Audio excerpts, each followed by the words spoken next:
Macieja Janowskiego. No ale taka jest decyzja trenera Cieślaka, drodzy Państwo. No i teraz będą się marzyć losy mistrzowskiego tytułu. W kasku czerwonym pierwszy łuk wypada Martin Waculik. Waculik jedzie pierwszy i tam próbuje się przedrzeć w kasku niebieskim Greg Hancock. Jedzie Hancock po zewnętrznej, ale Waculik jedzie z przodu. To jest najważniejsze dla kibiców gospodarzy. Bardzo ładnie w kasku białym Krzysztof Kasprzak. Hancock po zewnętrznej i tam jeszcze jest Matej Żegar. Jak na razie 4-2 dla gospodarzy. No a taki wynik oznaczał będzie, że po 7 latach tarnowskie Jaskółki zostaną drużynowymi mistrzami Polski. Już staje część kibiców, już wierzą, już chcieliby zacząć tą sportową fiestę, ale jeszcze poczekajmy. Jeszcze ten wyścig przecież trwa. Martin Waculik przebudzony po bardzo kiepskim początku, ale 2 ostatnie biegi kapitalne. A Greg Hancock walczy jak lew, jakby nie był zmęczony wbrew temu, co mówiła Sylwia Dekiert i chce wytrzeć jeszcze 2 punkty Kasprzakowi, ale może je stracić na rzecz Mateja Żagara. Ale to, że Martin Waculik wpadnie za moment pierwszy na metę, oznaczać będzie, że mamy drużynowego mistrza Polski, a jest nim drużyna Azotu Tauronu Tarnów. No i proszę popatrzeć teraz w parku maszyn, wszystko policzone, wszystko jasne. 4-2 wygrywają w tej chwili Tarnowianie i stolica polskiego żużla od tej chwili to Tarnów. Te złote medale, które w zeszłym roku wywalczyli zielonogórzanie, teraz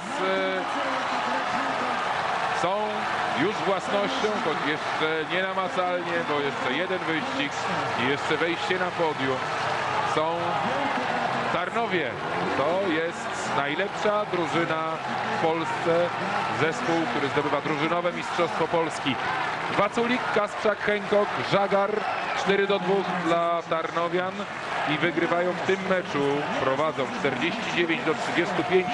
a w dwumeczu jest 91-82.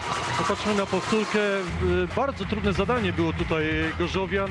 Przegrali start. Martin Waculik wystrzelił jak z procy, jak z katapulty w kasku czerwonym. Tutaj jeszcze ramię w ramię powalczył z nim Krzysztof Kasprzak, ale bardziej napędzony po zewnętrznej części toru był Waculik. Jego torem próbował Greg Hancock, z tyłu tym razem Matej Żagar. No i przenosimy się do parku maszyn. Bohater tego wyścigu, jeden z bohaterów tego meczu to nie w parku maszyn, to na torze Martin Waculik, jest koło niego Łukasz Bęc.